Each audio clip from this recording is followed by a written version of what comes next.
Power can make a man believe he is untouchable, yet it takes only one moment to unravel everything he thought he controlled. A fortune built on steel and numbers, a son hidden away in loneliness, and a woman whose quiet devotion would change the course of both their lives. These pieces slowly came together until the truth burst through with a force no wealth could silence. The story that follows carries a twist so unexpected it redefines love, loyalty, and what it means to be a family. Stay with me until the end, hit the like button, subscribe for more powerful stories, and share in the comments where you are watching from and how this journey makes you feel. Thaddeus Kane had always been a man defined by ambition, precision, and the cold efficiency of numbers. By the time he reached 46, he was already one of the most powerful figures in the American tech industry, a man whose influence stretched across boardrooms in New York, San Francisco, and even as far as Singapore and Berlin. His fortune was measured in billions, his properties spanned continents, and his name alone was enough to make competitors shift uncomfortably in their seats. Yet for all his power, all his wealth, his home was steeped in silence. The mansion on the Upper East Side was the kind of place most people could only dream of, a sprawling estate with marble floors, chandeliers that dripped with crystals, and windows that reached toward the sky. But inside those grand halls, what lingered was not laughter or warmth. It was the echo of footsteps, the distant hum of staff working quietly, and the emptiness of a man who had lost the one person who brought meaning to all. 3 years earlier, Thaddeus's wife, Lillian, had died suddenly from an illness that advanced faster than anyone could comprehend. Her absence had left him hollow, though he never admitted it aloud. Instead of grief counseling or even the attempt to find solace in family, Thaddeus retreated into the one arena he knew he could control: his work. He expanded his empire, buried himself in contracts, and scheduled his days down to the very minute, so there would be no time to think about what he had lost. He became the embodiment of a man untouchable, a machine that earned headlines for his business genius and whispers for his coldness. But in that fortress of solitude remained his son, Malcolm, a boy of 7 who bore the same striking blue eyes as his late mother and legs that had never carried him without struggle. Malcolm was born with weakness in his bones and joints, requiring braces and crutches to move around. Each step cost him effort, each attempt at balance came with pain, yet his determination remained stubborn. What he lacked in physical strength, he carried in resilience, though few around him ever noticed. Thaddeus, despite loving his son in the only way he thought he could, by providing everything money could buy, rarely gave him more than passing attention. His love was expressed through private tutors, nurses, and the best medical care, but never through his presence. He left the mansion before dawn when Malcolm was still asleep, and he returned long after nightfall when the boy had already been tucked into bed. It was easier that way. It shielded him from the constant reminder that Malcolm's bright eyes belonged to the woman he could no longer hold. The boy grew up surrounded by caretakers and luxury, but loneliness clung to him like a shadow. Among the many employees who kept the estate running was Celeste Ward, a young black woman of 29 who had been hired primarily to manage household chores. She did not come from privilege. She came from long commutes on crowded buses, late-night shifts in other people's kitchens, and a determination to hold her family together. To the rest of the staff, she was quiet, steady, and unassuming. To Malcolm, she was the only person who knelt down to his level, looked him in the eye, and listened as though his words carried weight. He called her Miss Celeste when the others weren't around, and over time she became the one person who filled the silence with patience and warmth. To Thaddeus, Celeste was barely a detail in the grand portrait of his household. She blended into the background like the polished banisters and freshly waxed floors, present but invisible. He never asked how his son spent his afternoons, never wondered what bonds were forming in his absence. His life was measured in profits and losses, not in the number of smiles his child wore in a day. Yet beneath the carefully maintained surface of his orderly existence, changes were unfolding. Small, fragile moments between Malcolm and Celeste that would soon ripple outward into Thaddeus's world in ways he could not anticipate. One crisp autumn evening, the kind when the city air smells faintly of smoke and fallen leaves, Thaddeus sat in a glass-walled boardroom high above Manhattan. A deal that was supposed to stretch into the late hours ended earlier than expected, and for the first time in years, he found himself without a schedule demanding his presence elsewhere. His assistants assumed he would head to his office to catch up on reports or perhaps disappear into one of his exclusive clubs. Instead, an impulse he couldn't explain tugged at him. "Home," he told his driver, surprising even himself. The black car wound its way through traffic, carrying him away from the glow of the city and toward the quiet estate he rarely entered before dark. When the iron gates swung open and the tires rolled over the long driveway lined with manicured hedges, Thaddeus felt a strange unease. The mansion's windows glowed faintly with warm light, and for the first time he wondered, not about the balance of his accounts or the progress of a merger, but about what unfolded inside those walls when he wasn't there. He stepped through the front doors, his polished shoes clicking against marble, and paused as a sound reached him. It was not the shuffle of staff or the low hum of the housekeeper's vacuum. It was laughter. He wanted to speak, to demand an explanation, but the words died on his tongue as Malcolm's blue eyes shone with a mixture of pride and worry. The boy clearly caught between the excitement of showing progress and the fear that his father might disapprove. Thaddeus had always believed discipline and distance were necessary shields against pain, but watching his son tremble while clutching a rag and smiling through the struggle made him question if his distance had only built walls that hurt them both. Celeste stood there, wringing her hands nervously, her brown eyes lowered as though bracing for rebuke. She expected the cold, detached voice of a master dismissing her for crossing boundaries, but instead Thaddeus only asked quietly, "How long has this been going on?" His voice was more curious than angry, a shift even he did not anticipate. Celeste hesitated before answering, her words careful but steady. "About 6 months, sir. During lunch breaks or after chores, I practice with him." It was never meant to be more than a way to cheer him up, to give him hope. Her admission hit him harder than any quarterly report gone wrong. 6 months. Half a year of moments he had missed while drowning himself in work. Half a year of someone else showing his son the faith he himself had failed to offer. He looked back at Malcolm, who nodded eagerly. "It's true, Dad. Miss Celeste says if I keep trying, one day I'll run like the other kids." Thaddeus's throat tightened. He had paid for the finest therapists who said progress would be slow, perhaps impossible.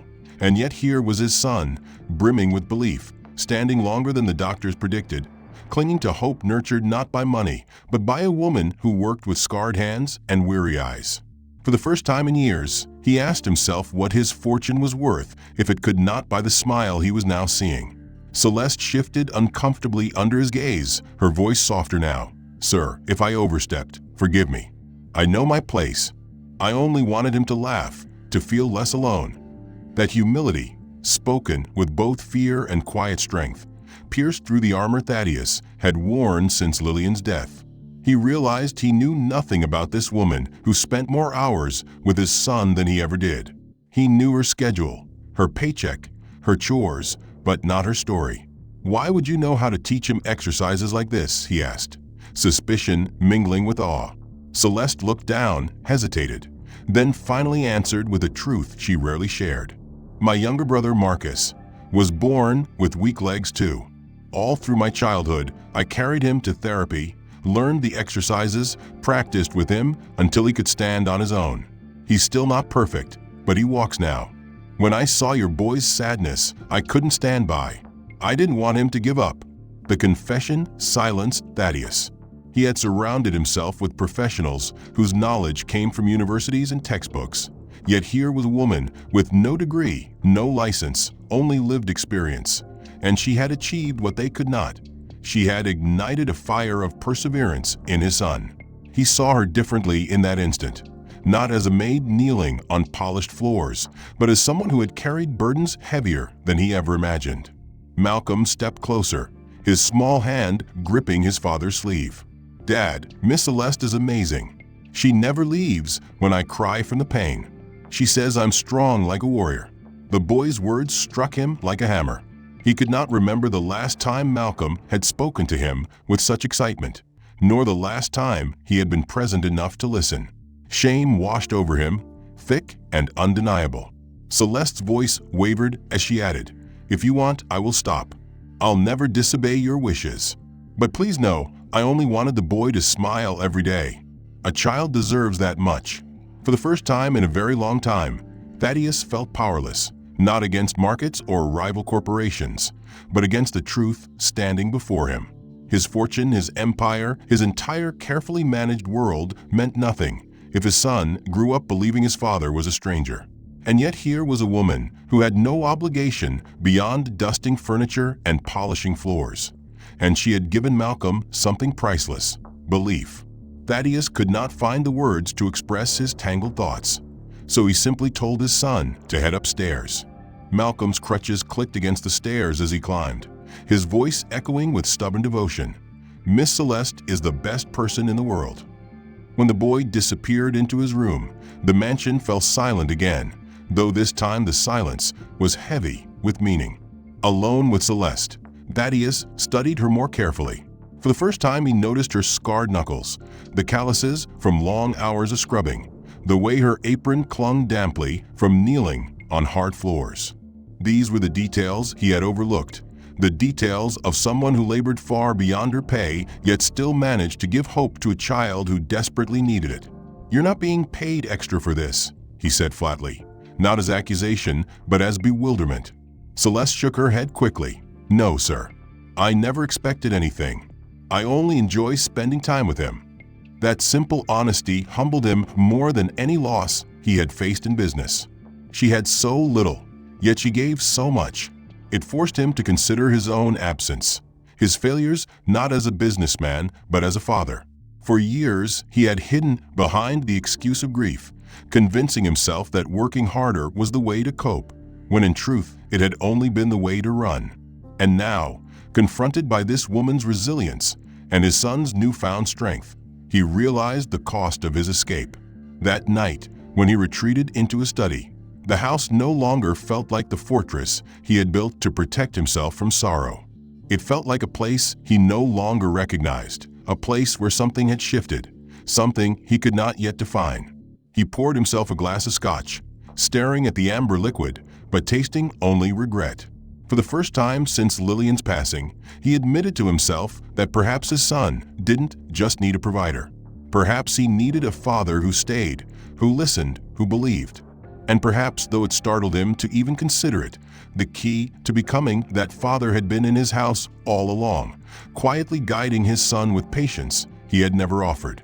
When dawn arrived, Thaddeus did not rise at his usual hour to rush into the city.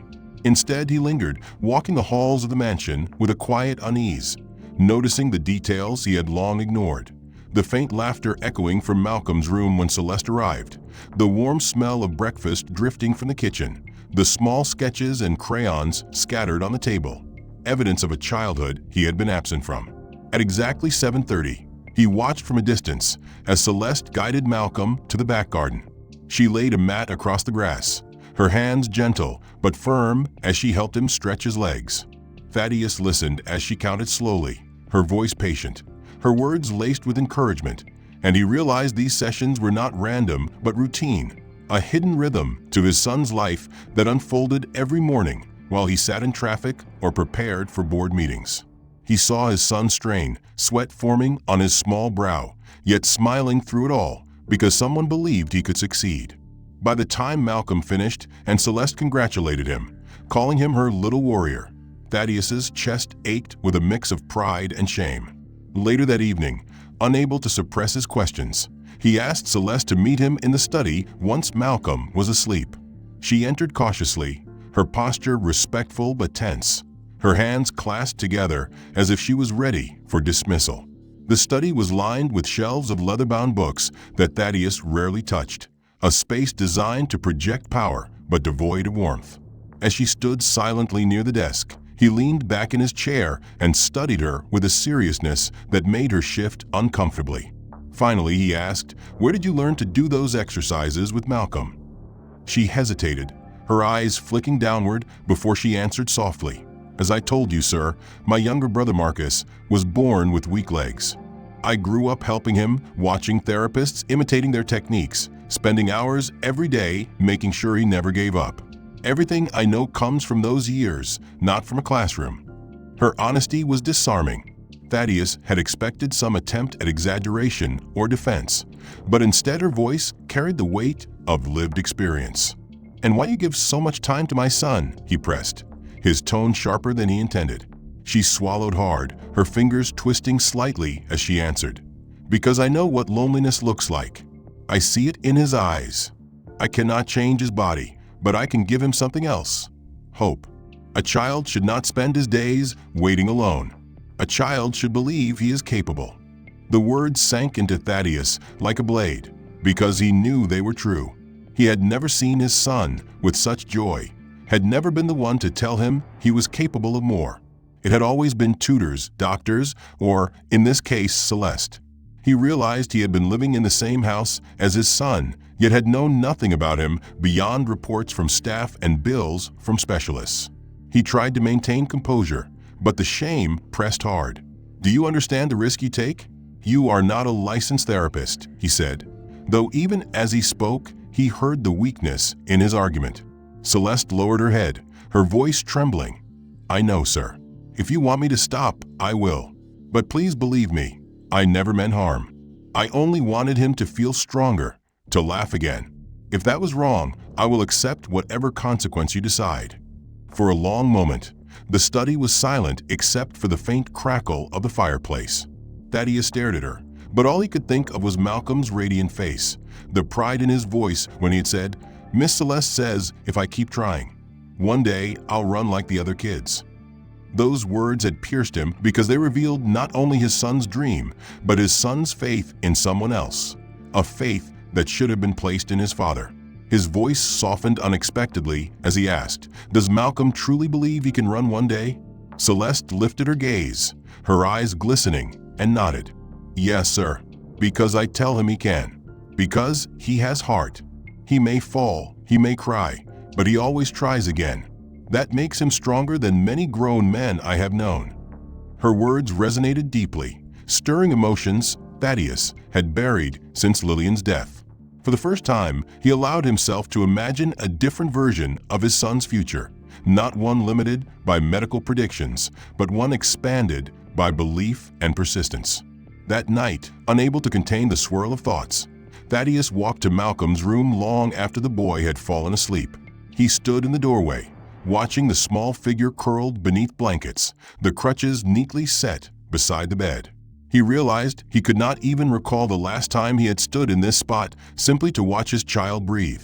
The sight overwhelmed him. Kneeling beside the bed, he reached out but stopped short of touching, afraid of waking him. Instead, he whispered a vow to himself. He would not remain absent any longer. He would no longer leave the role of hope to others. The following morning, his assistants were stunned when he canceled 2 major meetings, rescheduling calls that investors had demanded for weeks.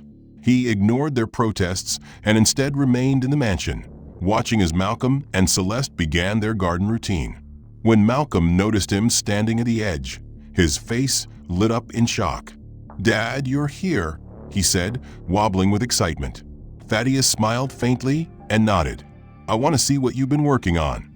That evening, over dinner, Malcolm chattered endlessly about the exercises, the steps he had managed, the goals he wanted to reach, and Celeste's voice weaving encouragement through every story. Thaddeus listened silently, his fork untouched, realizing how much of his son's life had unfolded without him. When Malcolm turned to him suddenly and said, "Dad, tomorrow I'll show you how long I can stand," Thaddeus managed only a stiff nod, his throat too tight to answer. After the meal, he asked Malcolm to join him in the study, a room the boy rarely entered.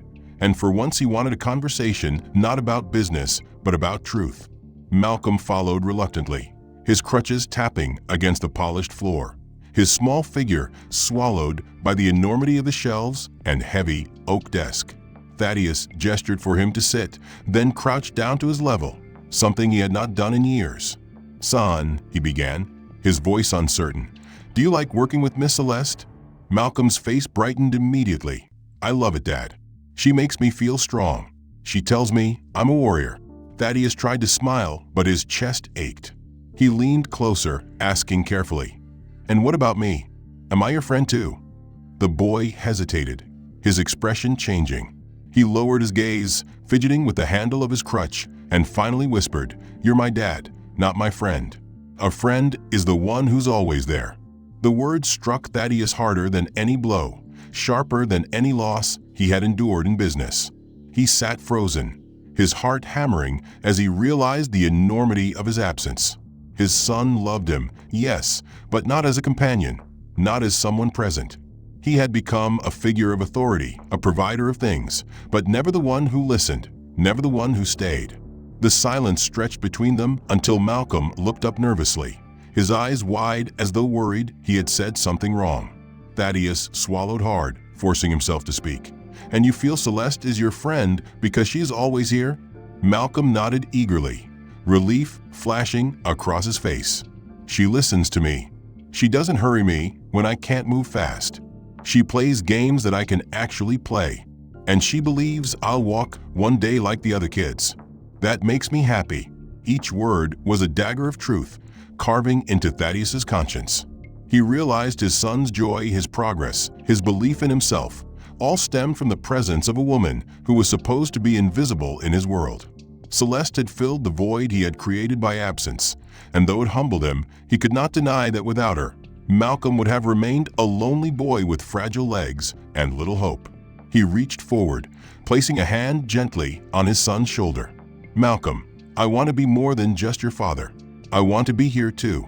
Will you let me try?" The boy's face lit up, and for the first time in years, Thaddeus saw pure joy directed at him, not at toys or gifts or announcements of vacations, but at the promise of presence. "Really, Dad? You'll stay?" he asked. Thaddeus nodded firmly, his voice steady this time. "Yes. Tomorrow morning I'll be in the garden with you and Miss Celeste." Malcolm nearly dropped his crutches in excitement, wrapping his arms around his father's neck. "Then I'll have two best friends, Dad and Miss Celeste." The embrace nearly broke Thaddeus, tears burning his eyes though he fought to hide them. That night, long after Malcolm had fallen asleep, Thaddeus found himself pacing the mansion, reflecting on every word his son had spoken. He realized he could no longer bury himself in work as an excuse, no longer hide from grief while his son grew up without him. Celeste's patience had awakened a truth he could not ignore. Malcolm needed not only encouragement from her, but also the unwavering presence of his father. And if Thaddeus truly wanted to honor the memory of Lillian, he needed to step into the role she had left behind, not with money, but with love. The next morning came crisp and clear, the garden glowing with morning light. For the first time, Thaddeus dressed not in a tailored suit, but in simple clothes, ready to kneel on the grass if needed. Malcolm's face lit up when he saw his father waiting, and Celeste's gentle smile carried both surprise and gratitude. For years he had convinced himself that money could insulate Malcolm from hardship, that expensive tutors and skilled doctors could replace the warmth of a father's hand. But after hearing the boy whisper that Celeste was his best friend because she stayed, Thaddeus could no longer cling to those illusions. He had promised his son that he would be there in the garden the next morning, and keeping that promise mattered more to him than any quarterly projection. His phone buzzed relentlessly with reminders from his assistants, a video call with foreign investors, a breakfast with political contacts, and a strategy meeting with his board. In the past, he would have rushed through a shower, slipped into his sharpest suit, and fled the house before dawn, leaving Malcolm to wake in the care of staff. But this time he shut off the alarms, dressed in simple slacks and a shirt, and descended to the kitchen, as though he were a stranger entering a new world. The staff glanced at him in shock. They were unaccustomed to seeing him before evening.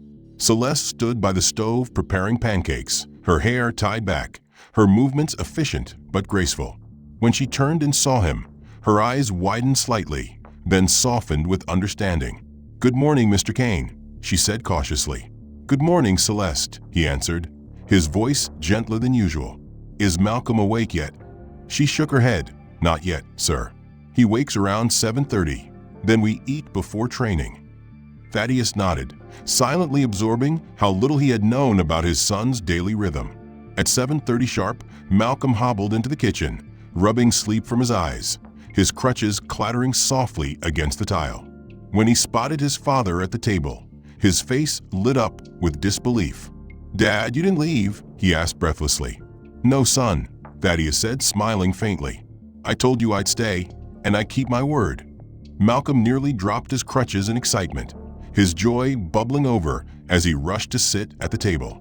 They ate together for the first time in years, Malcolm talking nonstop about his plans for training, Celeste chiming in with reminders to chew slower, and Thaddeus listening intently, committing every detail to memory. After breakfast, they moved to the garden where Celeste spread a mat on the grass. She guided Malcolm through stretches, her voice patient and firm. Thaddeus watched as his son followed instructions with determination, his small body shaking but refusing to give in.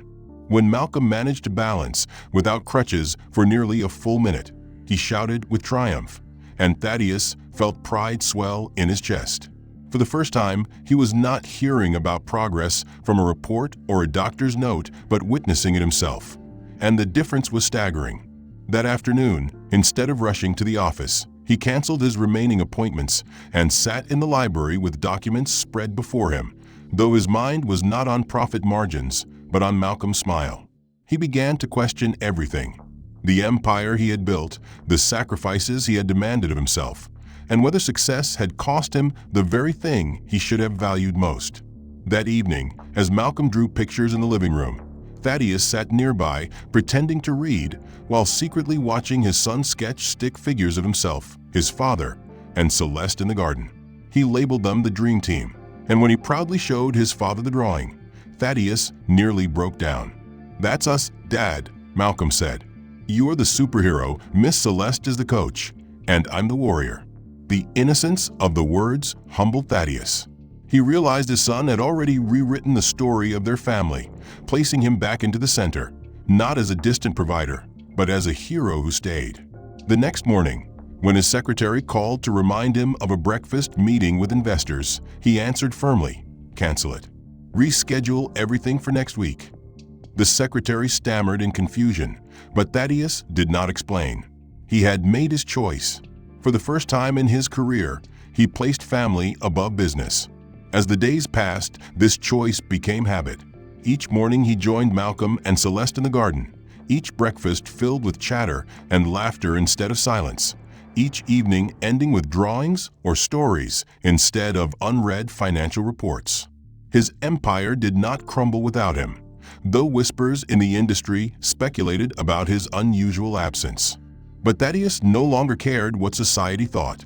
What mattered was the light returning to his son's eyes, the bond forming between them, and the realization that Celeste had not only trained his boy's legs, but had reminded him what it meant to be a father. At night, alone in his study, he reflected on how easily he could have missed these moments. He thought of Lillian and how proud she would have been to see their son standing tall. How disappointed she would have been had he continued to bury himself in work while Malcolm grew up without knowing his father's voice. His empire still demanded his time, but each time his phone buzzed with calls from investors or invitations to galas, he found himself silencing it, unwilling to trade another moment with his son for numbers on a screen. He saw with his own eyes how Celeste had transformed Malcolm's spirit, giving him courage and resilience no fortune could buy. And he realized something more. This young woman, whose presence he once barely acknowledged, had become central not only to Malcolm's progress, but to the healing of his family. One late afternoon, when the garden session ended and Malcolm skipped back inside to show the butler his drawings, Thaddeus asked Celeste to remain behind. She looked startled, unsure if she had done something wrong, but he gestured toward the wooden bench beneath the maple tree, and they both sat in the fading light. For a moment he struggled for words, a rare occurrence for a man whose tongue usually commanded boardrooms. At last he said, "What you've done for my son goes far beyond your duties here. You've given him more than hope, you've given him a future." Celeste lowered her eyes, her hands twisting together. "I only did what felt right, sir. He deserves to believe in himself." Thaddeus shook his head. "No, Celeste, you've done more than that. You've accomplished what doctors told me would take years, perhaps never. You've given him strength, and you've given me the chance to know my son again." She remained silent, unsure where he was leading, until he finally turned fully toward her, his gaze steady. "I want to make you an offer. I don't want you to be just a housekeeper anymore. I want you to become Malcolm's official therapeutic companion." Celeste blinked, stunned, her mouth parting in disbelief. I don't understand.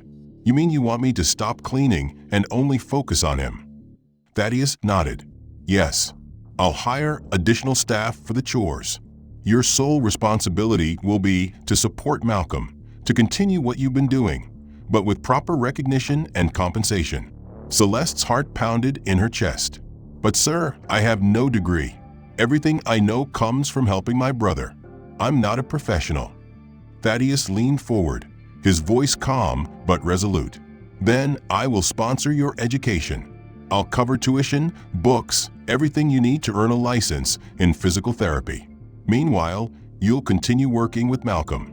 You'll be paid a higher salary, and your family will be supported as well." Tears welled in Celeste's eyes. "Why would you do all of this for me?"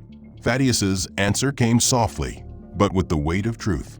"Not just for you, for Malcolm. He needs you not only as a caretaker, but as a source of strength I cannot replace. And for you, because you deserve the chance to pursue what you're clearly gifted at." Celeste pressed a hand to her lips, overwhelmed. She thought of her mother cleaning offices at night, of her brother Marcus working part-time while struggling through school, of bills piled high on their kitchen table. The thought that this opportunity could change not only her life, but theirs nearly broke her composure. She whispered, "I promise I won't let you down. I'll give my whole heart to him." Thaddeus nodded, relief and trust glimmering in his eyes. In the days that followed, he made the arrangement official. Celeste was relieved of house chores, and a new staff member was hired in her place. She devoted her full attention to Malcolm, designing new exercises, guiding him through routines, and cheering every small victory. Thaddeus often watched from the sidelines, his pride swelling as he saw his son thriving. Malcolm seemed to bloom under the new arrangement, and at night he would chatter excitedly about how tomorrow he would try something even harder. Yet outside the mansion, whispers began to spread. People in Thaddeus's social circle, accustomed to viewing him as a cold, untouchable billionaire, began noticing changes. He attended fewer board dinners, fewer late-night meetings, and was seen more often with his son. One evening, at a gala hosted by a major corporation, Thaddeus arrived with Malcolm and Celeste. She wore a simple pale blue dress, her hair tied back modestly, but her presence drew curious and disdainful eyes. Guests whispered among themselves, incredulous that Thaddeus Kane, the man known for his icy professionalism, had brought a black woman from his household staff into such an elite space. One man muttered loudly enough for Celeste to hear, "How strange. A billionaire lets a maid meddle in his family." Celeste's shoulders stiffened, her eyes cast downward, shame flooding her though she had done nothing wrong. Malcolm, holding her hand tightly, looked up at her and whispered, "Don't be sad, Miss Celeste. You're the best." Thaddeus overheard and felt his blood boil. He turned toward the group of whispering guests, his voice calm but commanding. "That woman has done what all the money and the best doctors could not. She made my son believe he could walk again. If you cannot understand the value of that, then perhaps we have nothing more to discuss." The room fell silent, the air heavy with discomfort, but Thaddeus did not care. He had spoken the truth, and in that moment Celeste realized he was not ashamed of her. If anything, he was proud. That night, as they returned to the mansion, Celeste sat quietly in the car, her mind swirling.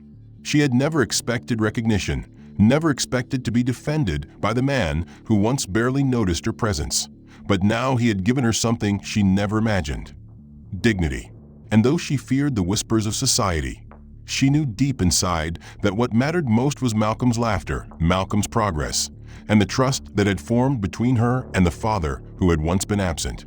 As the mansion's gates closed behind them, Celeste glanced at Thaddeus and Malcolm sitting side by side.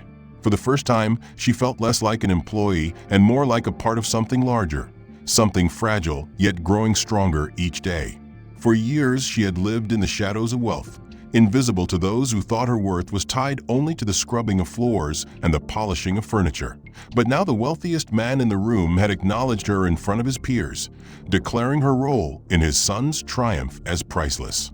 Thaddeus, for his part, spent the night restless, staring at the city skyline from his balcony and reflecting on the arrogance of those who judged Celeste without understanding her heart. Once upon a time, he might have cared about appearances, about what society whispered behind closed doors, but not anymore. What mattered was Malcolm's laughter, the fire in his son's eyes, and the undeniable truth that Celeste had given him back more than all the doctors combined. The next morning, when he walked into the kitchen and found Celeste preparing Malcolm's breakfast, she looked nervous, as though bracing for rebuke for the previous night's embarrassment. Instead, Thaddeus said simply, "You carried yourself with grace, Celeste. Do not let their whispers matter. They mean nothing." She blinked, caught off guard, and then lowered her gaze, whispering, "Thank you, sir." Malcolm, chewing a pancake enthusiastically, interrupted with a grin, "Miss Celeste is the best. Those people at the party don't know anything." Thaddeus smiled faintly at his son's bluntness and thought how extraordinary it was that the boy who once seemed trapped by frailty now carried such confidence. The whispers of the wealthy elite, however, did not end with that one night. Over the following weeks, rumors spread through the circles of New York's upper class. Stories exaggerated, twisted, and mocked. They spoke of the billionaire who had allowed a maid to step into his family, the man who had traded cocktail parties for mornings in a garden with a black housekeeper and a crippled son. Some said he had lost his edge, that his empire would crumble because his focus was elsewhere. Others claimed Celeste must have manipulated him somehow, weaving her way into his life with cunning. Thaddeus heard these rumors through colleagues and business partners, but instead of defending himself in private, he grew sharper in public. At one board meeting, when a senior partner joked about his new nanny project, Thaddeus's glare froze the table into silence. "She has done more for my son's future than any of you ever could," he said firmly. "Mock her again, and you mock me." No one dared speak further, but Thaddeus knew the whispers would continue beyond the walls of the boardroom. Malcolm, too young to fully understand the complexities of society's prejudice, sensed the tension but carried on with his daily training. His progress astonished everyone. By late autumn, he could balance without crutches for 2 minutes, his legs trembling but refusing to give in. Each time he stumbled, Celeste was there to catch him, and Thaddeus was there to lift him proudly, his heart swelling with every attempt. In the quiet moments, though, Thaddeus's mind often turned to Celeste. He thought of her resilience, of how she had carried burdens heavier than most, and how easily the world dismissed her because she lacked wealth or a degree. He thought of the irony that in all his years chasing power, the person who had changed his family most profoundly had come from a world so far removed from his own. One afternoon, when Celeste guided Malcolm through stretching exercises, Thaddeus interrupted gently. "Celeste, may I ask you something personal?" She hesitated, then nodded. "Of course, sir." He studied her, his voice softer now. "Do you ever regret working here? Being part of this house?" She looked surprised at the question. "No, sir. I regret only that I cannot give more to my own family. But working here, being with Malcolm, it feels like more than a job. It feels like purpose." Her words struck him with unexpected force.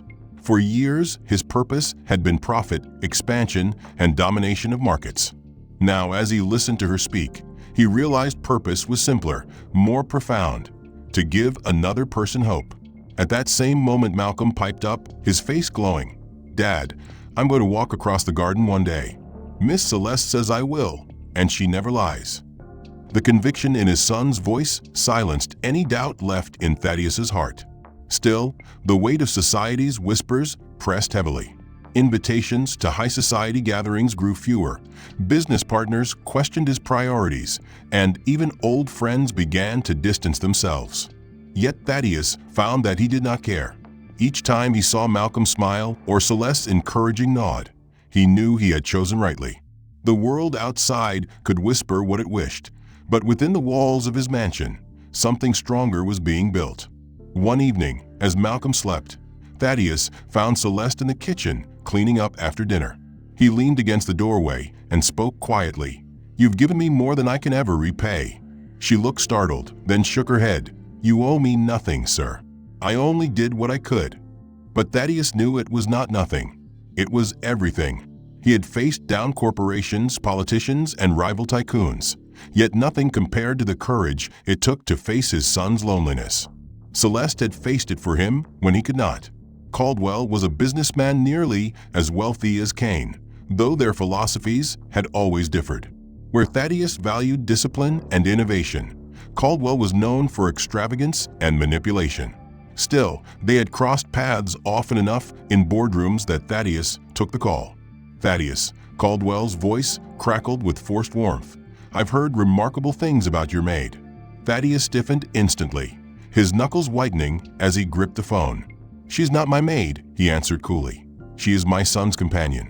Caldwell chuckled dismissively. "Call her what you like. My grandson has cerebral palsy. We've paid specialists from across the country, yet progress has been minimal. Your Miss Ward, this woman, seems to have worked miracles for Malcolm. I want her for my grandson. I'll double her pay, provide her every benefit, house, car, anything she desires." Thaddeus's jaw clenched. "She is not for sale, Marcus. She is part of my family. Find someone else." Caldwell's voice hardened. "Everyone has a price, Thaddeus. Even her. You'll see." Thaddeus ended the call without another word, but the seed of unease had been planted.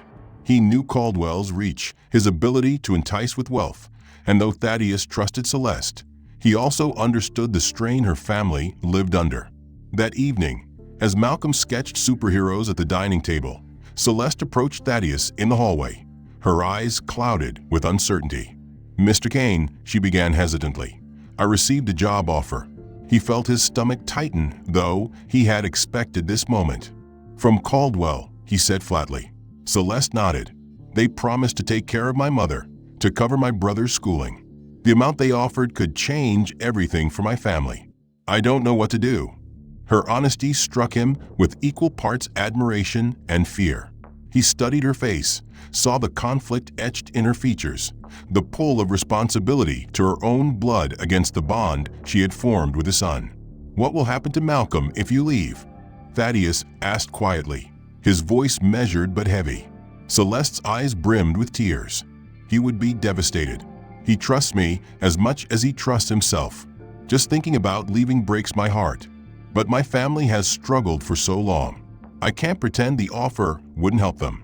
Her words echoed through the hall, a reminder that while she had become central to his family, she was still tethered to another world, one of long bus rides, small paychecks, and endless sacrifice.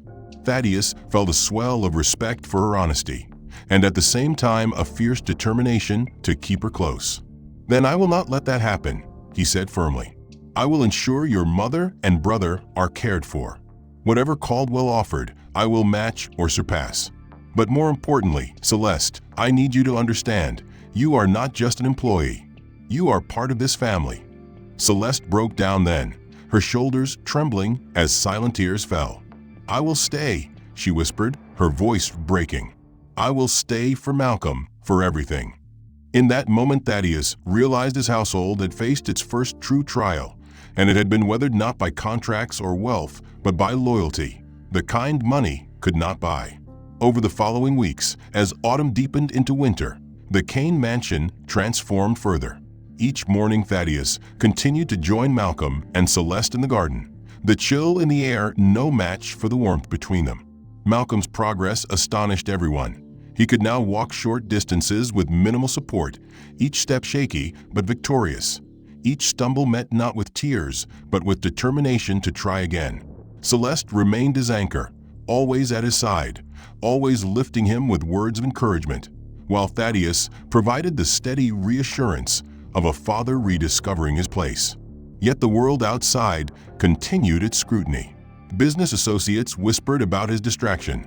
Journalists speculated about the billionaire who spent mornings in gardens rather than boardrooms, and rivals, like Caldwell, watched with envy. But Thaddeus no longer flinched at the whispers. He understood now that the real empire he needed to protect was not made of steel and glass towers, but of the fragile bonds in his own home. Late one night, after Malcolm had gone to bed, Thaddeus found Celeste in the kitchen, cleaning the last of the dinner dishes. He stopped in the doorway and studied her for a moment, noticing the quiet strength in her posture, the weariness in her eyes that no amount of kindness could fully erase. "Celeste," he said softly, "I need you to know I am grateful beyond words. You chose loyalty over money, and I will not forget it. Neither will Malcolm." She looked at him, her voice barely above a whisper. "It was never about money, sir. It was about him. He believes in himself now. That is worth more than any salary." Thaddeus felt his throat tighten as he realized the depth of her sincerity. In his world, loyalty was often a mask for self-interest, but in Celeste, it was pure. He nodded slowly, his voice low. "Then together we will make sure he never loses that belief." When he returned to his study that night, he thought again of Caldwell's words, "Everyone has a price." Perhaps in the world of businessmen that was true. Malcolm's progress had been steady but uneven, each small success followed by painful setbacks, yet his spirit never faltered. Where once he cried when his legs gave way, now he laughed and tried again. Celeste had taught him not to fear failure, and Thaddeus had reinforced it by being present, by showing him every day that he was no longer alone. By April, Malcolm could balance for several minutes, walk a handful of steps with support, and climb stairs with far less reliance on his crutches. Doctors who had long told Thaddeus to temper expectations now found themselves astonished, their predictions outpaced by the boy's sheer determination. Thaddeus knew, however, that the true miracle was not found in Malcolm's legs, but in his heart. The boy who once whispered to Celeste that she was his only friend now shouted with confidence that he had a dream team, his coach Celeste and his superhero dad. It was one bright morning in early May when Celeste suggested something new. She spread the mat on the grass as usual, helped Malcolm stretch, and then looked at him with a warm but steady gaze. "Today," she said, "we're going to try something different. You're going to set your crutches aside and take steps on your own." Malcolm's eyes widened, a mix of fear and excitement flashing across his face. "Without crutches? But I'll fall." Celeste smiled gently, her voice filled with reassurance. "You might fall, but you might also walk, and if you fall, we'll catch you." Thaddeus, who had been watching from his usual place on the stone bench, felt his chest tighten.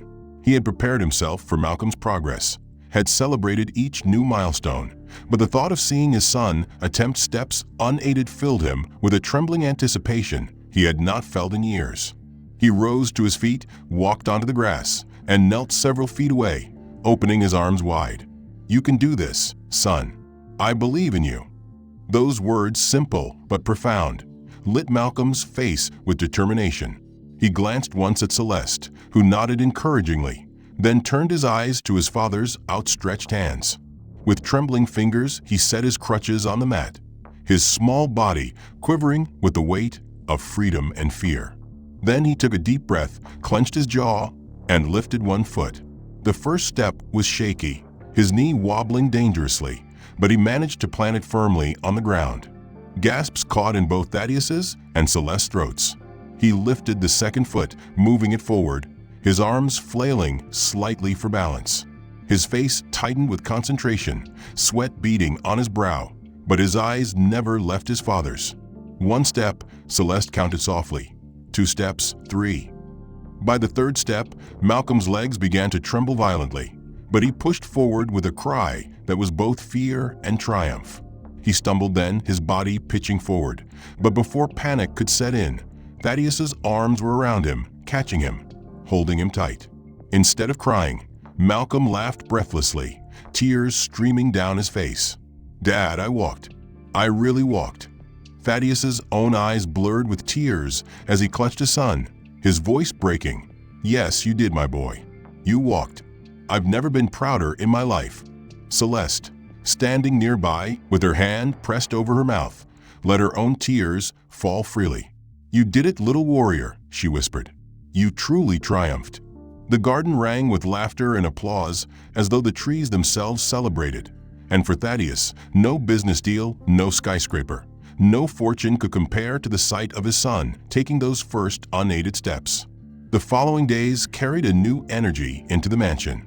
Malcolm spoke of little else, retelling the story to every staff member, sketching pictures of himself walking across the garden, insisting that soon he would run. He practiced daily, sometimes falling, sometimes succeeding, but always rising again. Each stumble only fueled his determination, and each small victory reignited Thaddeus's gratitude for Celeste, the woman who had made this miracle possible. Word of Malcolm's progress spread quickly among the circles of the wealthy, shocking those who had dismissed him as fragile. Thaddeus received calls from acquaintances who had once sneered at Celeste's presence, now desperate for advice, asking if she might help their children. Thaddeus refused them all, unwilling to share the woman who had become the heart of his home. For him, Celeste was not an employee to be lent or bargained over. She was family. One evening, after Malcolm had finally collapsed into bed exhausted from practice, Thaddeus found himself walking into the garden where Celeste sat on the bench, her gaze lifted toward the stars. He joined her, silent for a moment, listening to the night sounds of the city muted by the estate's tall walls. At last he said, "I can't thank you enough for what you've done. Tonight, when I saw him take those steps, I realized something. You haven't just taught him to walk. You've taught me how to live again." Celeste turned her head, her eyes shimmering in the moonlight. "You've given him the most important gift, Mr. Kane. You believed in him. That was what he needed most." Thaddeus shook his head gently. "No, Celeste. He believed in himself because you believed first. I was too blind, too broken to see it. You gave him hope when I could not." For a moment silence stretched between them, filled with unspoken emotion. Then Celeste whispered, "I only did what any sister would do. I remembered Marcus, how sad he was when he couldn't join the other children, and I swore I wouldn't let Malcolm feel the same if I could help it."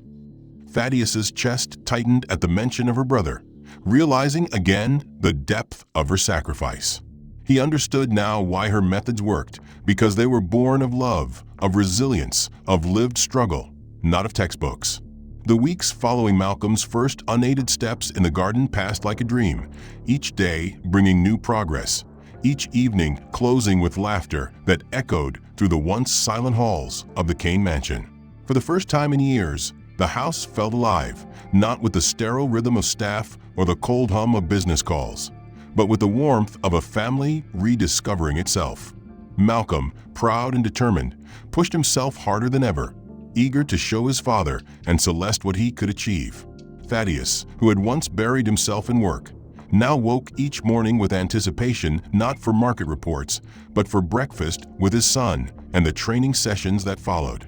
He often found himself marveling not just at Malcolm's growth, but at Celeste's unshakable patience, her ability to transform hardship into hope, and he realized with growing clarity that she had not only healed his son, but had begun to heal him as well. Yet outside their gates the whispers persisted, questions from investors, doubts from so-called friends, and sneers from society. But within those walls their bond grew unshakable. Thaddeus no longer cared who questioned his choices, because every time he looked at Malcolm's smile, he knew he had chosen rightly. And every time he looked at Celeste, he felt a warmth he thought had died with Lillian, a quiet but undeniable affection that went beyond gratitude. One evening, as the spring air carried the scent of blossoms through the garden, Thaddeus asked Celeste to stay after Malcolm had gone to bed. They sat on the wooden bench beneath the maple tree, the same spot where she had once listened nervously to his proposal of a new role. But this time his voice was not that of a businessman offering employment. It was the voice of a man laying down his armor. "Celeste," he began softly, "I spent years thinking wealth could protect me, that numbers and towers could shield me from loss. But when Lillian died, all of that meant nothing. I closed my heart, and in doing so I abandoned my son. Then you came, and you brought back light I thought I'd never see again. You gave my boy hope, and you gave me life. Somewhere in all this, I realized I feel more than gratitude. I feel something I never thought I'd feel again. I love you." Celeste froze, her breath catching, her hands tightening together. She shook her head slightly, her voice trembling. "Mr. Kane, people will never accept this. You are a billionaire, and I am just—" Thaddeus cut her off gently. "You are not just anything. You are the heart of this family. Without you, none of this would exist."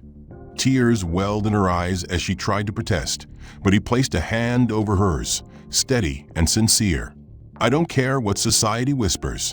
I once believed I could fight life alone, but now I know I cannot. I don't want to. I want you by my side, Celeste." In that moment, the walls she had built around her heart began to crumble. She saw not the cold man who had once ignored her presence, but a father who had rediscovered love, a man who had been humbled by the strength of his son and the patience of a woman society dismissed. Her lips quivered as she whispered, "I don't want to leave either.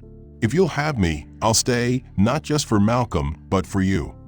The weeks that followed were filled with subtle shifts, the mansion warming into something like a home, not perfect, not free of hardship, but filled with authenticity.